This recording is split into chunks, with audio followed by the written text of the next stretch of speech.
구독자 여러분 안녕하세요. 배달노동자 기란세입니다. 최근에 대선이 끝났습니다. 근데 대선 전후로 해서 부정선거에 대한 이야기가 많이 오고 갔습니다. 이번 강의를 통해서 부정선거에 대한 이야기를 다뤄보려고 하는데요. 부정선거 관련해서 개표 상황을 이야기하는 것이 도움이 많이 될 것 같습니다. 우선적으로 부정선거의 역사에 대해서 다뤄보겠습니다. 한국 사회의 부정선거 역사는 우리의 초대 대통령인 이승만 씨가 1960년 3월 15일에 부정선거를 했다라고 판명되었고, 우리가 배우는 교과서에도 그렇게 적혀 있습니다.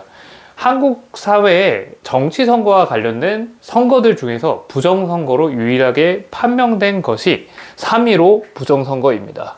그리고 이 3.15 부정선거로 인해서 결국에는 4.19 혁명이 일어났었죠. 부정선거는 말 그대로 민주주의의 토대를 무너뜨리는 행위이기 때문에 그 당시에 시민들도 분노할 수밖에 없었고, 이런 결과물들이 있었던 겁니다. 그리고 그 이후에 부정선거는 역사적으로는 의혹만 남아 있습니다. 1997년이 김대중 대통령, 그러니까 여야가 처음으로 평화적으로 정권 교체를 한 시기라고 볼 수 있는데요. 그 전까지의 시기를 독재 정권과 권위주의 정권의 시대라고 얘기합니다. 물론 김영삼 정부 같은 경우는 가도기에 있긴 한데 여당이 계속 지속되는 정권이었다는 흐름에서 볼 수 있고요. 독재 정권과 권위주의 정권 시기에는 실제로 공무원과 군인들과 경찰들을 동원해서 선거에 개입한 사례들이 기록은 되어 있습니다. 다만 그것이 부정선거로 판명되지는 않고 의혹으로 남았고요. 1997년에 김대중 대통령으로 최초로 여야가 정권 교체되고 난 뒤부터는 공무원과 경찰, 군인이 선거에 개입하는 사례들은 없었습니다. 그러면 한국 사회에서의 부정선거에 대한 이야기는 사실 현재까지는 음모론에 가깝고요. 그 음모론을 주장하는 쪽은 보통은 근거 있게 이야기하기보다는 선거에서 패배한 쪽이 주장하는 경우가 대다수였습니다.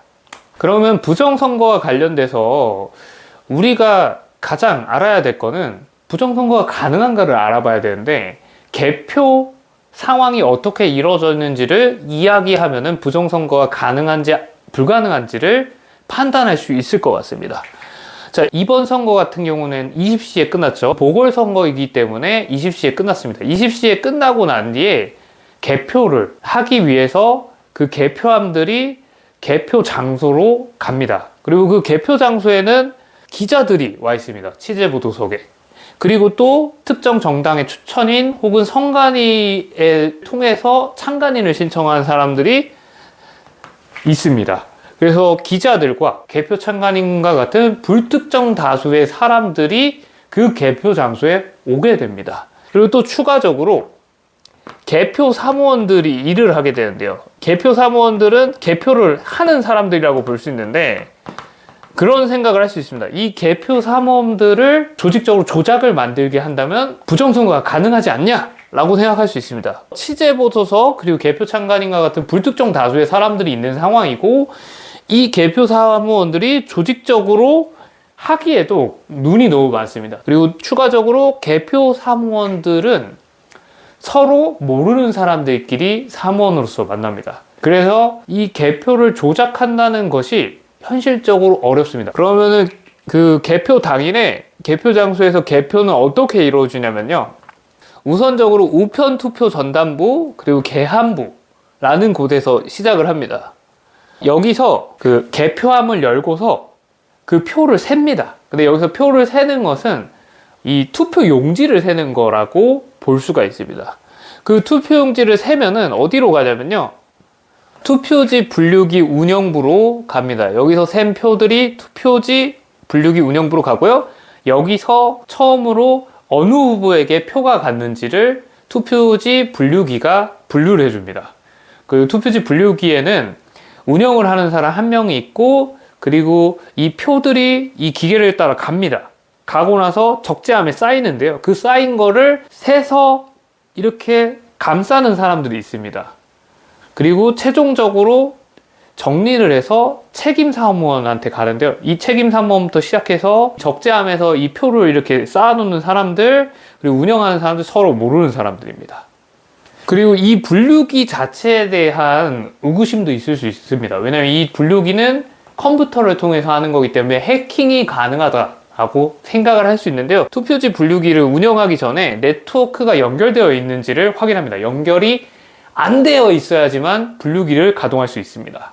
그래서 그걸 확인하고 가기 때문에 해킹 자체가 쉽지 않습니다. 이 투표지 분류기를 통해서 여기서 분류된 표들이 심사집계부로 가게 됩니다. 그리고 이 투표 분류기 쪽에서는 개표 상향표라는 걸 뽑아주는데요. 그 종이도 똑같이 줍니다.